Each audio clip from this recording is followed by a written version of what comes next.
Bonsoir à tous, bienvenue ici même sur Logar TV dans votre émission Fashion Time qui s'installe gentiment, tranquillement chez vous, chez nous. Comme vous le savez, c'est le rendez-vous des acteurs, des passionnés, des amoureux de la mode. Ce soir, on va parler d'un thème qui est un peu touchant, qui est moom la ñëpp soxla quoi, mooy acteurs yi teg ay événements en tant qu'acteur de mode dañu war a teg ay événements pour promouvoir la mode, promouvoir les jeunes acteurs culturels dignes de la mode quoi. Pour cela, on a des invités de marque, à savoir Baye Fall Civilisé, qui est styliste designer, top modèle en même temps promoteur de mode. Et de l'autre côté, on a aussi Paul Williams qui est mannequin, acteur, chef d'agence. xam naa damay bàyyi ñu nuyoo téléspectateur de Louga TV en commençant par Baye Fall Civilisé. Baye Fall Civilisé naka mu nekk journée bi saa tey maa ngi lay nuyu. maa ngi lay fay Solix. waaw daf lay sa wàcc waaye di am mbégte si invitation bi di ziar téléspectateur waa Louga TV yëpp di leen jox ñoom ñëpp seen wàcc waaye te di leen masawu tamit si coono yi bu baax a baax. En tout cas, ça a été un plaisir de vous recevoir ici. Le plaisir est partagé aussi. waaw dañuy ñëw si beneen côté bi mooy Paul Williams dama lay bàyyi nga nuyoo téléspectateur Louga TV Fashion Time. maa ngi lay nuyu Solix di nuyu les spectateurs les téléspectateurs de Louga TV di le remercier aussi pour l'invitation. Je me présente Paul Williams, je suis mannequin, modèle photo en même temps acteur et chef d'agence de mannequinat. Merci beaucoup. damay commencer si Paul Williams. Paul Williams la moo la dugal si milieu mode ba nekk tey mannequin tey nekk chef d'agence ba nekk acteur. Bon, tout d'abord, j'ai commencé par des défilés de Playboy dans mes lycées, dans mon lycée du moins, à Cabrousse, plus précisément à Casamance, à Cabrousse. Donc, c'est à travers là que mon manager, celui qui m'a formé, que je salue d'avance, de passage, Pierre Nampoli Sambou, de l'agence Nampoli Production. C'est là qu'il m'a vu et m'a dit pourquoi pas, j'ai vu en toi benn talent bi nga xam ne mooy loolu quoi boo ko exploité moi je pense que tu pourras aller de l'avant. Et comme j'étais passionné de l'art parce qu'avant ça je faisais des danses breakdance, donc c'est là que je me suis lancé dans la mode et voilà, j'en ai fait une passion. Au début c'était difficile par rapport à intégration bi formation bi. Bon, au début c'était un peu difficile. Pourquoi? Parce que voilà, on était dans un milieu diola, dans un milieu culturel, donc la mode n'était pas quelque chose, comment on l'appelle, bien accueilli ou bien vu. Donc à travers les critiques, à travers voilà, les jugements, c'était un peu difficile. Mais bon, comme j'avais le soutien et l'accord de mes parents, qui sont mon père et ma mère, donc c'est à ce stade que je me suis lancé. J'ai cru en moi.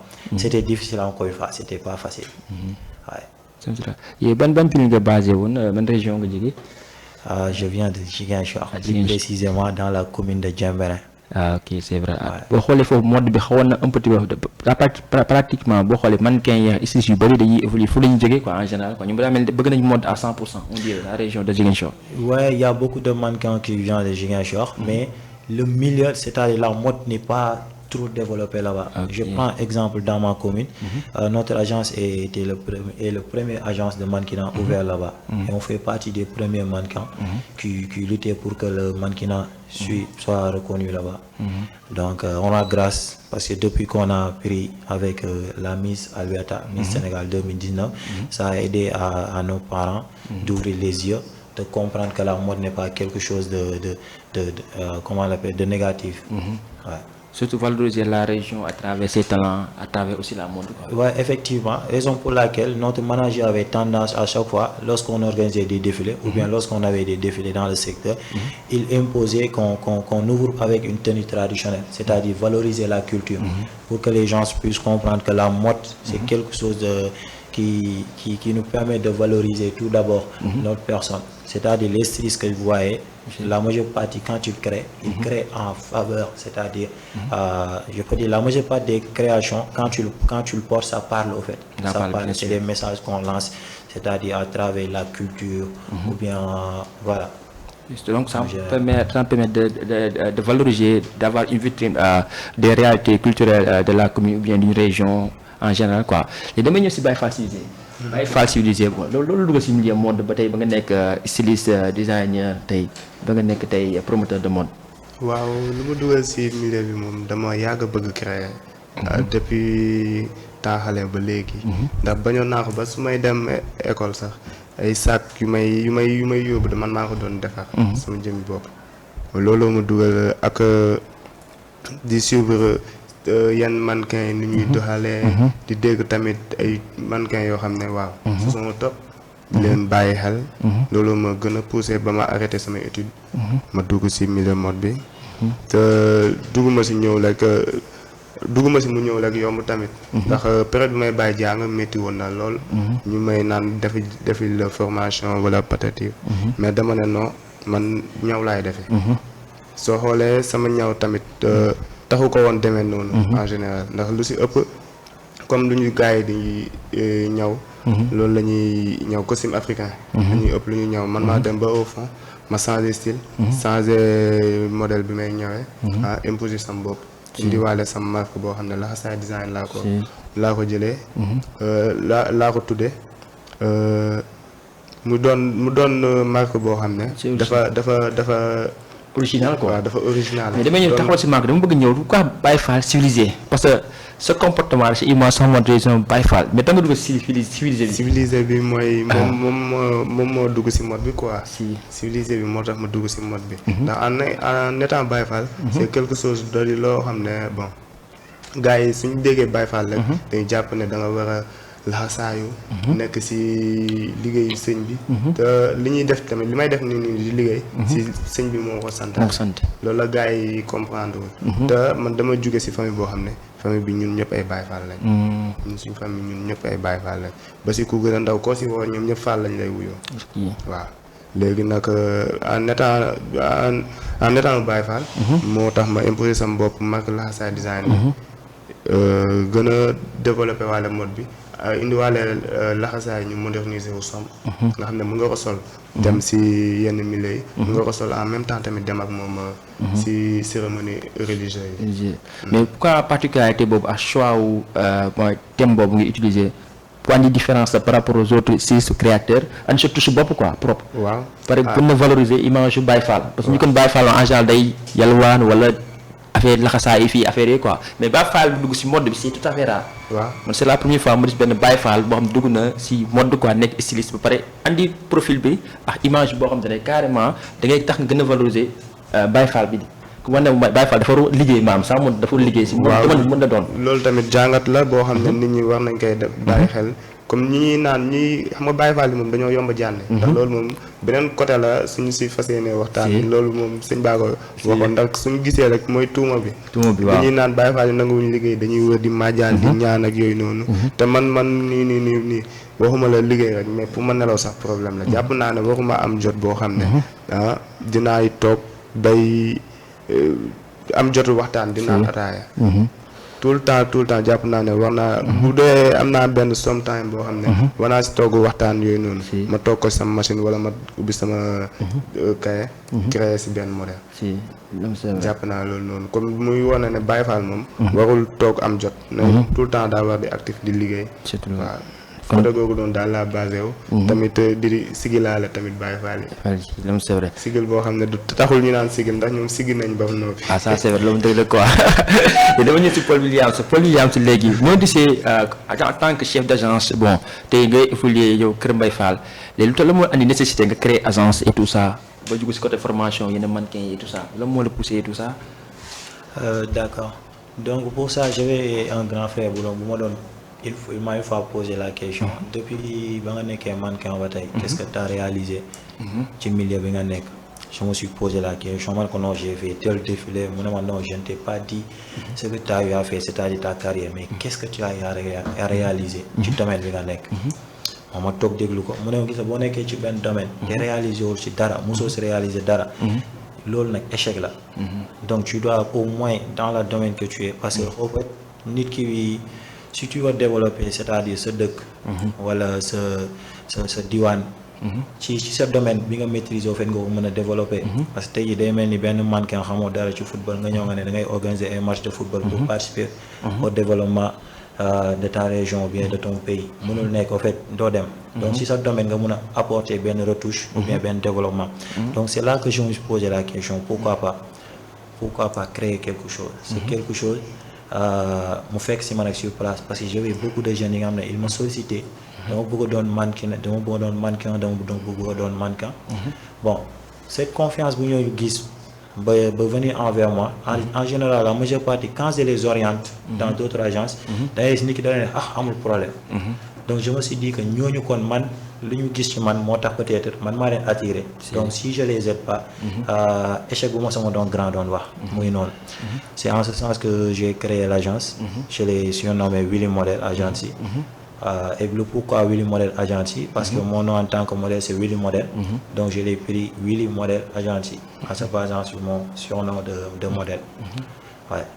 Donc très important parce que boo xoolee Kër Mbaye Fall amul agence avant yow amul agence amul événement mode donc rôle bu ngeen war a jouer en tant qu'acteur muy laxasaay aussi tamit Baye Fall Cissé boo xool rôle des acteurs ñi nga xam te ne en général promoteur mode dañuy organiser événement wala en général c'est rare wala ñi nga xam te ne dunduñu sax mode maanaam dañuy dundee mode mais ils sont pas des acteurs de la mode quoi mais pourquoi la nécessité yéen en tant qu'acteur tey muy mannequin bi tey muy styliste bi ngeen di teg ay événement pourquoi ñu teg ay événement pour développer mode bi ci niveau sous-région bi ak ci yenn communes yi nga xam ne soo xoolee comme Paul moom fu muy defee événement bi Kër Mbaye Fall foofu noonu dafa naas soo xoolee moom benn agence moo fa nekk muy moom te man fi ma nekk fi ma basé muy Médina Gueule Tapée Fass Colobane yooyu noonu foofu moom toujours am na ay activités modernes mais man événement bu ma fa imposé muy Urban Fashion Show première édition la ndax yàgg naay dem ay événement yàgg naay gis ay événement mais promoteur yu bëri soo xoolee ñoom bu dee fii ni Dakar benn événement moo fi doon événement boo xam ne événement bu mag la muy Dakar Fashion Week à part loolu aussi sous région bi ay Saint-Louis ak Ziguinchor waaw ak Mbour xanaa la fois passée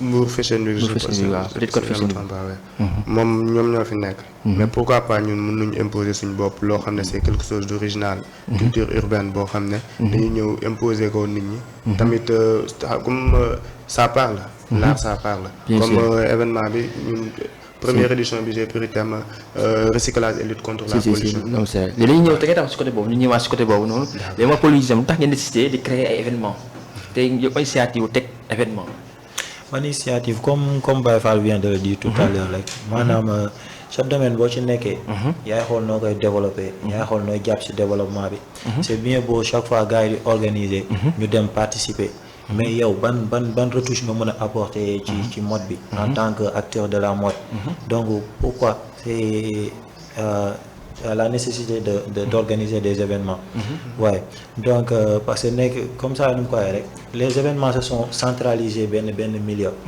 donc la sous-région c'est-à-dire comme gars yi nu ñu koy woowee banlieue bi quand tu dis banlieue gars yi ne non événement yi mënu fi am déjà man damay commencé organiser rek à majeure partie me disait boy fii gars yi xamuñu mode ngay sonal sa bopp ma ne xamuñu ko mais toujours foog mu am une première fois ou bien une première personne pourquoi pas ma nekk cette première personne même bu nekkee des métiers sax dama ciy dem ba jeex nag waaye donc raison pour laquelle du coup j'ai dû organiser c'est-à-dire participer à la décentralisation de la mode ou bien des événements fashion que ça soit l'art parce que art bi moo ñu tënk ñun ñëpp il y a aussi de jeunes talents rappeurs tout le monde yi nga xam ne peut-être événement yooyu moo leen mën a lancer amuñu opportunité de déplacement boo xoolee ñun mannequins yi chaque fois on quitte pour aller vers tu fais des défilés après c'est tout compliqué pour nga ñëw tes parents aussi chaque fois da nga leen di tàggu maa ngi dem mais affaire bi est-ce que bu nekkoon ci secteur yi parents yi di ñëw di gis loolu dafay participer aussi ci sensibilisation des parents parce que am ñoom ne dañuy dégg défilé de mode défilé de sama doom dem na ñu ne la non mannequin c'est quelque chose de négatif am na parents yi ko jàpp ba tey te loolu du dañ mais fii ak ñu ngi assister programme nga ne ko maman damay défilé fii la tout près xam nga day ñëw sa famille yëpp mën nañ ñëw bu ñu ñëwee toog gis nga génn défilé ñu kontaan gis gars yi nu ñu applaudir suba duñ la juger suba keneen ku taxaw si ma ne nii ñu ne la hey waaye ñun fekkee nañ défilé c'est comme ça que ça se passe waaye parce que ils oublient aussi des fois quelque chose mi nga xam ne nit ki c'est pas question au fait boo duggee ci milieu la ngay def yenn quelque chose de négatif non liñ au fait niñ la éduquer wala yow lu nekk ci yow la au fait mais c'est pas milieu moo la def noonu ndax défilé comme ni mu ko waxee tout à l'heure parent bu ñëw gis doomam défilé pare ñoom ñu ànd ñibbi dina xam ne y a quelque chose de négatif donc leneen lu négatif lu ci am c'est peut-être sama doom moo ko dem def wala ci biti la amee mais c'est pas ci événement de mode yi donc c'est participer aussi aux sensibilisations des parents et des jeunes yi nga xam ne jàpp nañ ne voilà boo duggee ci mode bi mooy loolu surtout aussi certains hommes boo ko nee mannequin la mu ne la c'est quelque chose de féminin mais bu ñu assister événement sur le lieu gis lu gars yi di daj ils vont comprendre que c'est quelque chose de noble en fait. Bien sûr, c'est vrai. Et dama ñu si Baye Fall Cissé par rapport le concept le thème bi nga jël par rapport à cet événement urban fashion show pourquoi terme urbain mode de rue bi tant que utiliser loolu. urban fashion show da di événement dama jël boo xam ne thème boo xam ne pour mu doon loo xam ne amul yembuwaay quoi. Ça c'est un événement ouvert en plein air. Bon, il y a tout dedans. Il y a le show, il y a le fashion, il y a tout. moo waral ma xool noonu ndax soo xoolee gars yi seen événement yi si bëri si salle lañ koy defee. te dafay fermé wu. léegi loo xam ne def ko en plein air. décoration bi tamit doon quelque chose de naturel. day dundal mbedd mi. day dundal mbedd mi mooy urbain bi. waaw. loolu laa si jublu. tamit di promouvoir sama mbokku jeunes artistes yi. waaw nga xam ne ñoom amuñ occasion comme man ni ma amee occasion génn dem yenn quelques voyages. dem ay défilé. après ñëwaat. ñoom amuñ sens boobu noonu. mais am nañ sens seen biir ko ñu wane fa seen bopp. moo waral ma lancé Urban Fashion Show bi. que ñoom ñu amul moyen amaguñ benn porte d'ouverture boo xam ne pour génn ñoom tamit porte lay doon tamit si ñoom. parce que boo xoolee tamit urban fashion show boo xoolee street fashion maanaam mode yi boo xoolee nga xaw a fàtte tuuti si mode bi. waaw dañ ko carrément côté culture urbaine dañ ko duggee quoi mais est-ce que défilé yi en général est-ce que ñoom am nañ seen intégration. waaw comme style bi ngay def nii mooy urban fashion street bi nii. mode de rue bi art de rue bi est-ce que yaa ngi di si défilé yi di nga am ngeen intégration si participation parce que bi yaa ngi di seen bopp par rapport à ça quoi. si dinañ si gis seen bopp carrément ndax comme dama da di tour événement bi moo événement bi moo porté wu tour urban fashion show. mais le reste si yeneen stylistes yi ak tenue yu ñuy présenté loolu amul benn problème juste man mi organiser événement bi man dinaa basé wu si la culture urbaine ak thème bi tamit mu amaale tenue yoo xam ne ça parle du thème après le reste les partisans qui vont venir les partenaires ñoom seen tenue ñoom ñu xool ni ñu ko défiler waaw ils vont défiler avec leur tenue sans doute avec leur modèle ça c'est vrai ils vont défiler avec les Paul Williams léegi par rapport à bi mooy sa premier événement au niveau de Kër Mbaye Fall nga teg ko quoi léegi comment c'est réaction yi ni mu demee au début bi nga lancé affiche bi da ngay teg événement pour la première fois à Kër Mbaye Fall def benn défilé demoon ban réaction nga am et tout ça.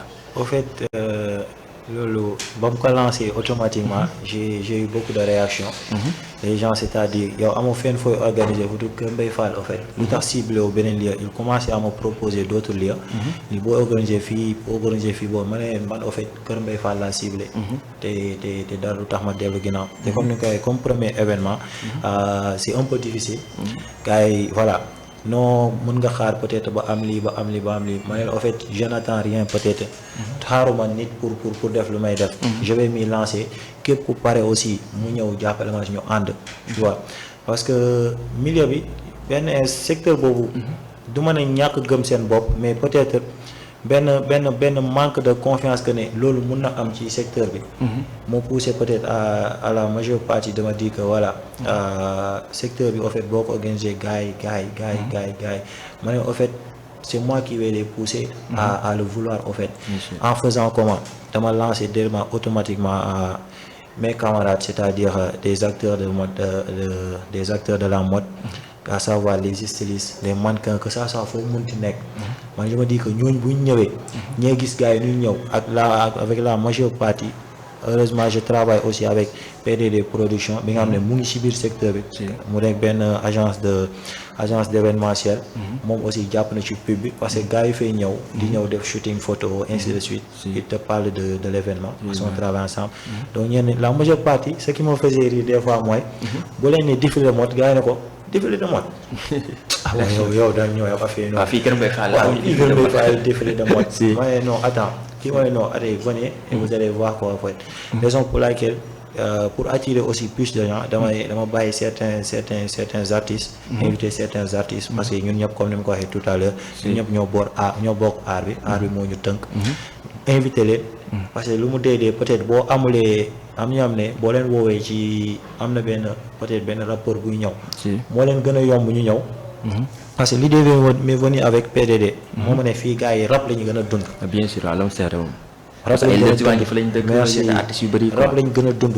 ma ne ko rap boobu naa ma ne ko en fait dam leen di woo ci lu ñu bëgg ñu fekk si man ci man li ma bëgg. surtout loolu waaw dam leen di woo ci rap bi maanaam invité rappeur bu ñëwee fekk si man ci li ma bëgg c'est-à-dire man li ma woote. muy mode bi ndax bu ñëwee balaa artiste bi di ñëw. dinañ xaar peut-être benn passage ils vont comprendre au fait. parce que voilà comme ni mu ko waxee rek défilé de mode képp koo ko critiquer c'est parce que peut-être da nga assisté wul. fekkee gars yi gis comment ça se passe voilà li nga xam ne carrément c'est quelque chose de kii. te je rends grâce à Dieu. gis naa ne la majeure partie commence à se manifester des jeunes yi nga xam ne voilà pare nañ pour jàpp ci. ñëw teew aussi ñeneen ñëw pare nañ pour découvrir aussi donc di si rendre grâce à Dieu. Ça c'est important dama ñu si Baye Fall la sa design comment par rapport au montage événement bi comment c'était difficile par rapport au montage événement bi ndax fonds yi amul nga ay fonds ñoo monté événement bi événement plein air la amul ay rentrée et tout ça comment ça se passe quoi boo xoolee. yombul quoi boo xoolee. waaw yombul ku ne événement moom dafa yomb moom da nga see dugagul. waaw moo tax ndax événement bi man. préparé naa ko presque 6 mois. ndax avant may lancer bii nii dama doon préparer mais bu ma préparer après day échec. mais bii nii dama ne qui ne tente rien n'aura rien. après si laa ñëw wax ak sama staff ma ne leen nag ins bii nii jaratul ñuy xaw-xawal quoi. jot nañ ñu imposer suñu bopp. ndax imposer suñu bopp bi tamit pour yenn yi xam nga suñu gisee Baye Fall la. day naan mais jeune bii nii booy bu ndaw bii nii. moom lan la ban niveau la war a toll ba ne day lii nii. mais nit yow yaay promouvoir sa bopp. voilà léegi nag si laa ñëw wax ak sama tons. moom bëggul may wax turam. chaque jour moom moom mooy épaulé bu ma ñëwee wax ko ne ko nag ins bii nii dafa jot léegi ma imposer sama boppu gars yi ndax depuis lors maa ngi préparé ay événement 3 fois muy échec mu ne ma bii baax woo gars yi ne leen yéen ñii yëpp événement bi ni su échecé man ma xam ne li ma doon nii doonatuma ko ne ma ins bi dafa standby joobam ba nekk si événement bi kese moom maa ngi koy ziaraale si à côté léegi moom chaque démarche moom maag moomay ànd ak léeg-léeg mun a day dem sax ba di ma naan yow ins bi nii comme que jot nañ toll benn niveau bii nii léegi yow toogal nga nekk sa ñaw yi man ma toog ma maag sa gars yi ñu gérer le reste ci organisation yi dëgg la métti na nag benn côté ndax pour nelaw moom mooy loolu noonu ndax tout le temps da ngay xalaat événement yi ma jot a dem ñoom ñu fas yéene ñëw wuyu si ma comme si sous-région bi ak des amis stylistes qui sont de Guinée et Cameroun qui vont venir bon loolu noonu yëpp tamit pression la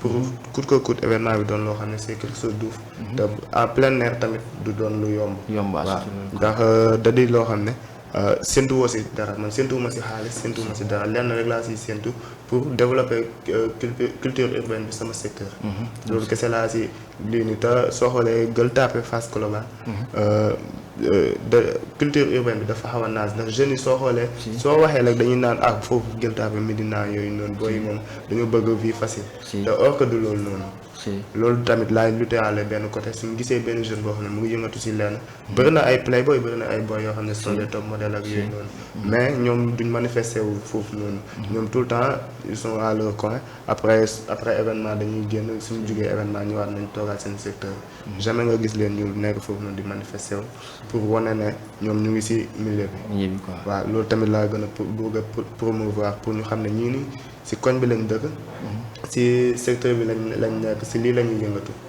ak yeneen stylistes yoo xam ne ñoom ñu ngi foofu noonu te gars yi xamuñ ne si lii la ñuy yëngatu c'est important aussi les Paul Williams par rapport ak événement bi boo xool c'est un premier événement pour vous par rapport à l'organisation est-ce que am nga ay soutien côté autorité côté commune de Kër Mbaye Fall Mbao bi est-ce que appuyé na la parce que boo xoolee am na benn budget culturel bi nekk ci commune boo xam ne juste dañuy appuyer accompagner événement culturel est-ce que côté boobu tamit pour ça comme ça événement bokk ci agenda culturel wu Kër Mbaye Fall.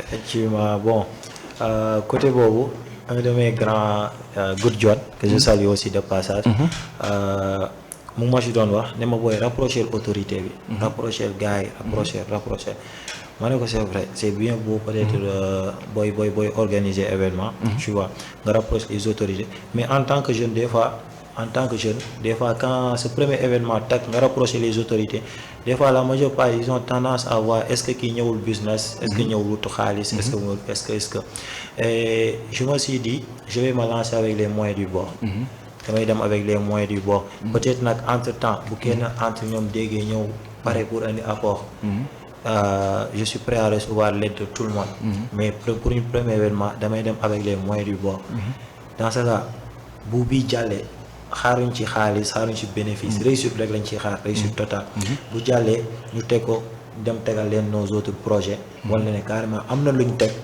te on projet continuer te ñu ngi leen ciy xaar aussi Henriette aussi pour les budgets j'ai ma grande sœur Henriette elle aussi elle est promotrice d'événements Medina Fashion ouais sargal Medina du moins donc moom njëkk a ne approcher gars yi parce que am na benn budget bi nga xam ne c'est spécialement pour ça bien sûr ma ne ko c'est vrai l'événement est déjà en cours donc nañ bàyyi bi mu jàll après on va mettre en disposition tous les papiers nécessaires ñu dem déposer ko au niveau des autorités ouais.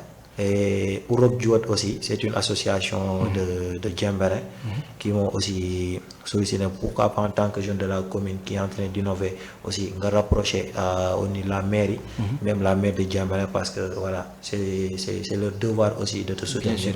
Moi, j'ai un bon problème. Moi, je lance un appel à tout le monde, à toutes les autorités.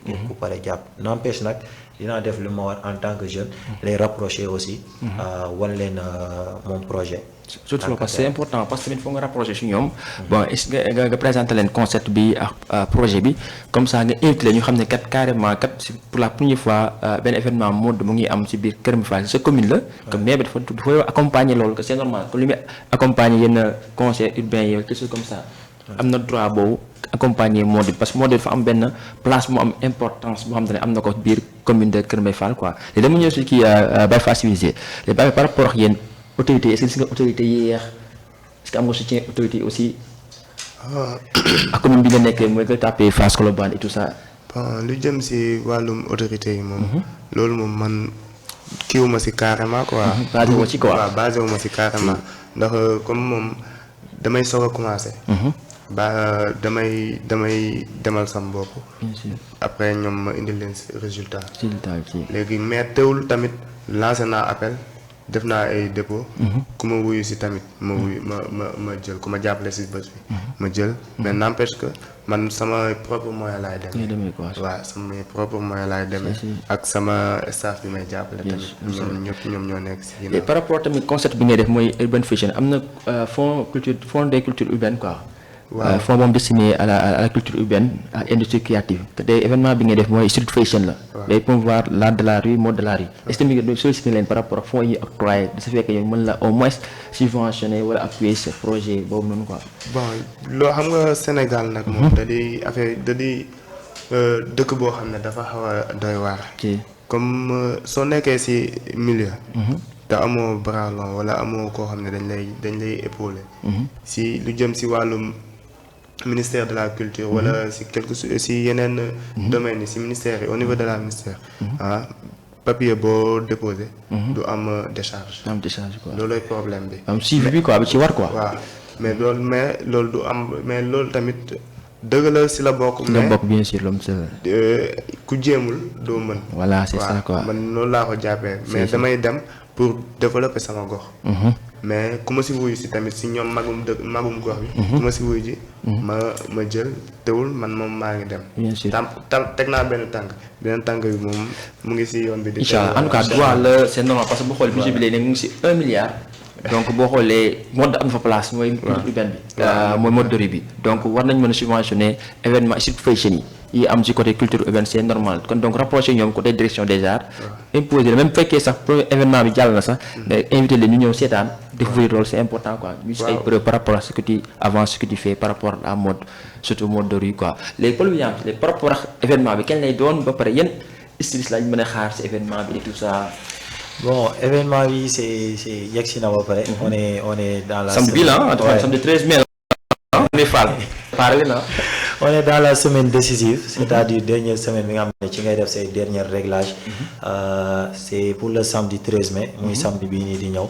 À Kër Mbaye Fall, plus précisément à Cité Poste, à Alliance. Voilà, di ci woo ñëpp stylistes yi nag y a beaucoup de stylistes yi nga xam ne woot nañ ci pour jàpp ci événement bi. Tu vois, pare nañ aussi présenter leur collection ku ci mel ni Goar. ku ci mel ni La Joie, TS et voilà Tal Fashion aussi. Donc ak sama benn tata bi nga xam ne moom tamit day débuté nii ci art bi. moom kii lay def broderie à la main quoi. Donc du coup moom aussi pare na pour jàpp ci événement bi. En tout cas daal gars yi ñu ngi may wuyu si te bon maa ngi sant yàlla daal. ñu ngi xaar ñëpp. maa ngi si biir waaw Baye Fall mu ngi ci biir Louga TV comme ici quoi. waaw Louga TV donc gars yi daal jàpp nañ ci avec sama assistante ak ma présentatrice bi nga xam ne macha allah def na ci wàllum pub bi aussi. moom moo def vidéo am na benn vidéo bi ma kii xam naa tout à l'heure ngeen jàllale ko dina mënoon neex trop. bien sûr macha allah moom tam mu ngi ci jàpp bu baax ak partenaires yi. gars yi aussi jàpp nañ ci yu mel ni ay voilà tout d'abord Louga TV. voilà donc c'est un peu ça quoi. en tout cas daal ñu ngi woo ñëpp te xam ne dinañ gis affaire bu garaaw. Il y a des artistes invités comme Hush Boy de Bargny, Peter Boy de Bourouska, de Cabrousse, parce que Cabrousse fait partie de la commune de Djambara. Donc, mon est aussi un frère Casacé. Les invités spéciaux, il y a aussi Lady Jala Casamasses, qui est un mannequin international aussi, et aussi une princesse. Elle est la princesse de Bignona.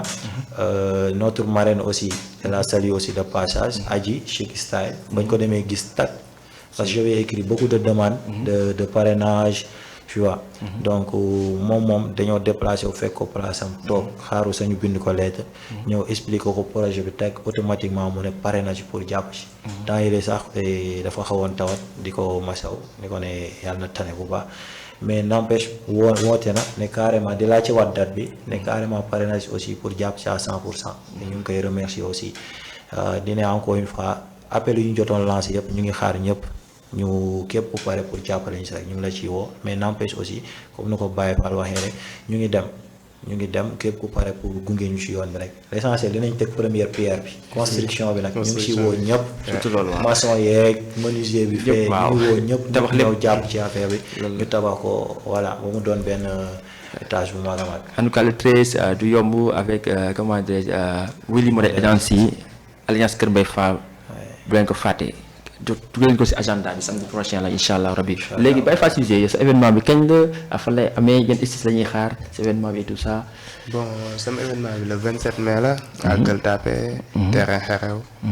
maa ngi si woo sama mbokki stylistes yëpp d'ailleurs sax am na stylistes yu bëri yoo xam ne ins bi ñu ngi si biir waaw parce que bëri na nag ndax su ma limee damay jum mais bëri na mais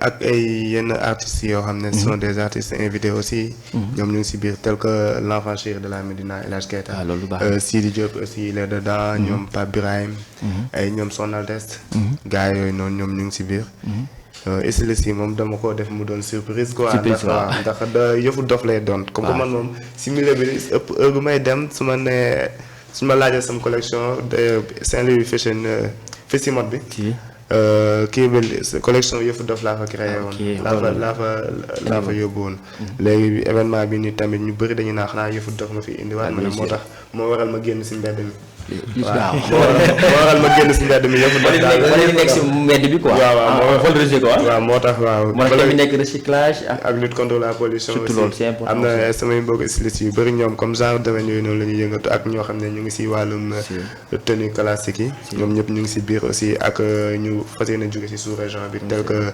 Guinée Cameroun ak Ouganda aussi y a un ami qui est là-bas aussi je lui salue au passage William aussi.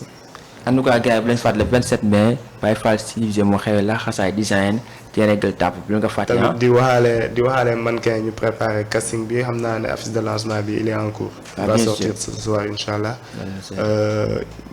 Pour le 14 aussi. incha allah casting Blaise Senghor. incha allah tamit di remercier waale yéen tamit yéen a ngi si biir événement bi. on est ensemble. ak yeneen site internet yi nekkaale si biir ñëpp ñoom ñu ngi si biir comme Layar Jolof Info des Fashion Africa ak 7TV Medina TV aussi il est dedans ak ñeneen su ndax moom ñi si nekk ñoo bëri ba nga xam ne macha allah nga xam ne ñi ma su ma limee damay juum. dafa laaj intégration pour comme ça moom visibilité am promotion. moo tax stylistes yi moom mënu ma leen lim tamit carrément ndax ku lim juum. mais ñeneen ñi comme que ñu nekk si biir moom. maa ngi leen di nuyuwaale sama yaay booy moom mënu ma def dara te du ma ko nuyu faal yaagam di ko ñaanal mu yàgg fi. di nuyuwaale sama ñaari marraines ñoo xam ne samay xarit lañ waa te comme Koumba Thiam Tata Koumba Thiam moom femme d'affaires ak Marianne Alice madame la maire tamit maa ngi koy nuyuwaale tamit. en tout cas le 27 yomb le 13 yomb. et gars yi dañuy bàyyi ngeen émission baa ngi jeex. dañuy mooy tout ça salutation yi remerciements yi tout ça quoi. donc tout d'abord Williams borom 13 waaw. tout d'abord maay sant yàlla suñu borom. moom mu ñu may kattan saa suñu yeewoo rek am wér-gu-yaram dañ koy dolli sant. di leen remercier waa Lougaré TV. pour invitation bi. di saluer de passage aussi mon frère Baye Fall civilisé. di remercier mes parents ñi nga xam ne ci lépp lu ma munti dugg ñu ngi may soutenir. spécialement sama yaay booy. di remercier partenaires ñëpp ñu jàpp ci événement bi. di remercier notre marraine aussi je la salue de passage Adji Chic Style. di remercier sama staff ñu may liggéeyal ku si mel ni sama assistante nga xam ne guddeeg bëccëg ñooy ànd lu ma nelawulee mun naa ne moo ko raw. voilà di remercier l'association Urok Juwat. voilà ñoom tamit macha allah rejoindre nañ appel bi grâce à sama benn sister di ko saluer aussi de passage. elle s'appelle Thérèse Kibelaw. jàpp na ci événement bu baax a baax parce que. Elle a fait de bouche à oreille. de bouche à oreille ba la majeure partie m'appelait en me disant que wax nañu donc di ko remercier moom di remercier toute l'équipe ñëpp ñu si jàpp. lim laay bañ ndax boo limee rek juum. donc di remercier ñëpp di leen ne ñu ngi leen di xaar le 13 à Alliance Bar de Kër Mbaye Fall. loolu du yomb benn affaire bu grandiose. Baye Fall ñu bàyyi la nga tàggatoo et tout ça. may tàggatoo bu doonul tàggatoo. di remercier yow mi ci invitation bi. di remercier Paul. ndax maa moom yàgg naa koy dégg mais. ñu ngi soog a gisante. donc astaghfirullah deuxième fois ñu ngi gisante. waaw depuis 2021 lañ ko ñu gisante ba léegi. di nuyu sama staff. di nuyu waale seen yaay ginnaaw yàlla ak li ma doon nii tey. moom la ndax ci ay loxoom laa jaar moo ma formé. di ko nuyu waale bu baax di ko ñaanal tamit mu yàgg fi lool di nuyu sama turando di ko ziaraale au passage tamit ak sama staff moom man awma seen fay ndax au début ba nii fu ñu toll nii man mun naa ne figurant rek laa man maa nekk dama nekk ci kaw nii di feeñ leen mais lépp ñoom ñoo ko doxal donc ñoom tamit awma seen fay maa ngi leen maa ngi leen bàyyi ak yàlla daal. ñoom ñu yàlla dina ma leen fayal. incha allah damaa mënewul wax noonu carrément mais ñoom xam nañ ma xam. tamit di nuyuwaale tamit sama yaay. ak di ñaanalaale sama sëriñ sëñ Saliou Fall mu yàgg fi loolu daan dëgg la. incha allah xam naa ne daal le 27 incha allah gars yi dinañ gis lu doy waar Medina diggante Medina Gueule Tapée Fass Colobane. xam naa ne foo sànni mbaatu mu tàgg. dafa leer en tout cas merci Paul Yam merci à civilisé la xaaral balaa sama mannequin yi di ma dóor maa ngi saluer de passage tous mes mannequins tous les mannequins de Willy Model Agency di leen ne gars yi mannequin yaa ngi def ñu ngi ci répétition yi bu baax a baax di leen encourager ñoom ñëpp guddeeg bëccëg des fois ñoom soo ñoomay proposer des jours de répétition supplémentaires donc di leen ne ñoom aussi courage et nañ xam ne le 13 mannequin yi pare nañ daal. dinañ gis lu garaaw. En tout cas merci Paul Williams merci Baye Fall civilisé ça a été un plaisir de vous recevoir ici même sur Lougaré Fashion Time rendez-vous lundi prochain et samedi bi fan le 13 mai Kër Mbaye Fall le 27 terrain Gueule Tapée avec Baye Fall civilisé à ne pas rater rendez-vous prochainement.